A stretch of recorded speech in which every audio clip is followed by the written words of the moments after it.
You can tell how much a woman loves herself by the partner that she chooses. If you have struggled with attracting a healthy relationship or prioritizing your own self-love, then just know that this video is for you. Hey guys, welcome back to my channel. Today I want to talk about a powerful concept that I believe can reveal a lot about self-worth and self-love. The idea is simple yet profound. You can tell how a woman loves herself by how she chooses a partner for herself. So I have put some videos together. Let's watch them. Of course, I'll be back soon. You can tell how much a woman loves herself by the partner that she chooses. Absolutely. I think it's one of the reasons also that as we grow up, we also grow out of relationships. It's so easy when you're in your early 20s to saddle yourself to a partner who, if you were in a relationship long enough, you might accidentally marry. When you spend enough time getting to know yourself and love yourself, you outgrow those relationships. 100% correct. You can tell how much a woman loves herself by the partner she chooses. You can tell a lot about a woman by the man that she chooses, because he's a direct reflection of her own self-worth, her standards, and her beliefs about love. Think about it. When a woman chooses a man who doesn't respect her, who gives her the bare minimum, who doesn't even want a real relationship with her, that says more about her own mindset than it does about the man. What I'm saying is this: the man that she chooses often reflects how much she actually values herself, what she believes that she deserves in love, and her willingness or not to set boundaries. So if she continues to choose men that do not show up for her, there is a part of her that has yet to show up for herself. And listen, I'm not judging. I've been there. I feel you. But this is the type of love that you think that you deserve. We got to do better. The good news here is that the second that you start raising your standards, valuing yourself, and putting your own needs first, the type of men that you start to attract completely change. You're not even attracted to those old men that you once thought your whole life revolved around. No, because I'm not even joking. I went back today and looked at some old guys that I used to talk to, that I used to cry over constantly. And when I'm telling you, I was cringing inside. I'm like, what did I even find attractive about these men? This is so embarrassing. If you want to drop the old beliefs of what you think you deserve and step into your power, hit the link in my bio and book a discovery call with me.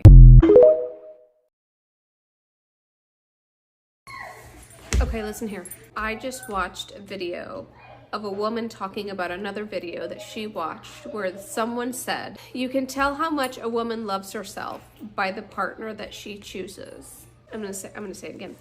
You can tell how much a woman loves herself by the partner that she chooses.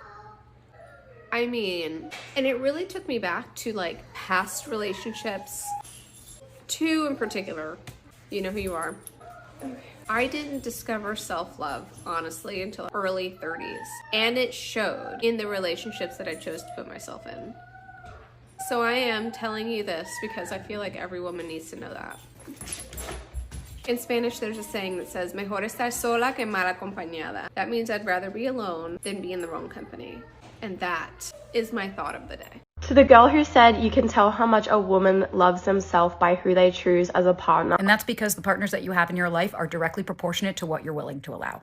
If you keep seeing that the partners you're having are emotionally unavailable, they're super avoidant, they don't want to commit to you, then we need to stop blaming everybody else and saying, ugh, nobody just wants to commit to me, and start looking at, well, wait a minute, how am I showing up? Because if I'm showing up with confidence, if I'm showing up the way that I want a partner to show up for me, then that means I'm being honest, transparent, vulnerable. I'm using active listening. I'm really taking part in this date so I can assess if this is somebody I even want to take seriously. And I'm not focused on, are they choosing me? I'm focused on, am I choosing them? And the more bullshit that you allow, then that just shows us how you see yourself. Because if you don't genuinely believe that you are worthy, deserving, good enough, then you're just going to keep allowing breadcrumbs and bullshit, as opposed to demanding the best, which is what you actually deserve. But if you don't believe that, then you're not going to be demanding that. So we got to take stock. If you are seeing all of your experiences are not aligning with what it is that you say that you want, then we need to start to see the disconnect. What it is that you want versus what it is that you're getting. And start to assess any patterns and things that you can take accountability for, and that ways that you can show up differently. Because remember, we can't control other people. We can only control ourselves.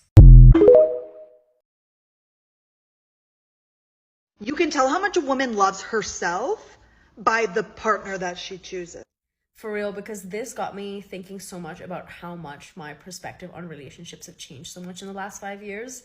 And so much of it comes from watching women on this app post about their relationships and things that work for them and non-negotiables and their standards and how they are happy and fulfilled in the love and affection of their relationships today.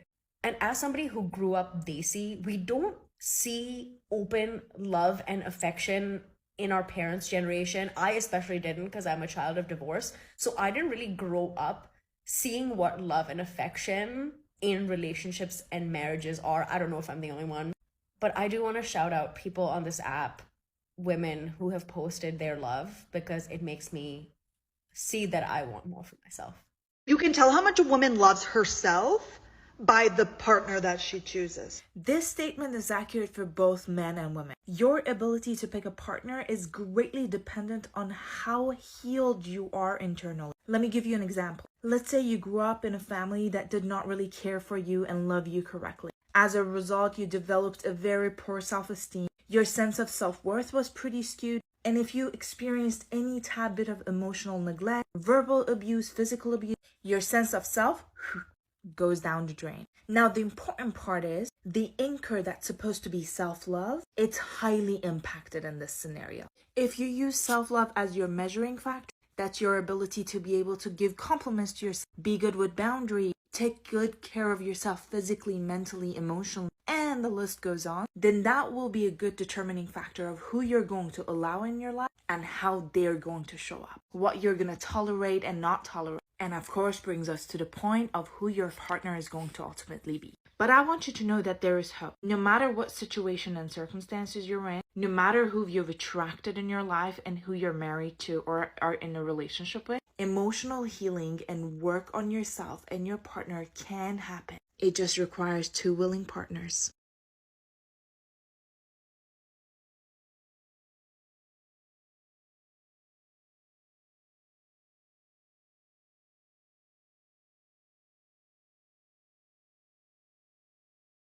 Our negative self-image. This can manifest in many ways, such as settling for someone who doesn't treat us well or staying in a toxic relationship. So how can we tell if someone you have chosen reflects your self-love? Look for red flags, such as someone who consistently dismisses your feelings, needs, and boundaries. On the other hand, green flags might include someone who actively listens to you, supports your goals and aspirations. The most important thing to remember is that the partner you have chosen is often a reflection of your own self-worth. If you find yourself consistently attracting unhealthy or toxic relationships, it might be time to take a step back and reflect on your self-love and acceptance. Ask yourself, what are my non-negotiables in a relationship? What do I deserve? And what am I willing to settle for? Alright guys, don't forget to subscribe, like and share this video. Thank you so much for being part of this conversation. See you in the next video and stay safe.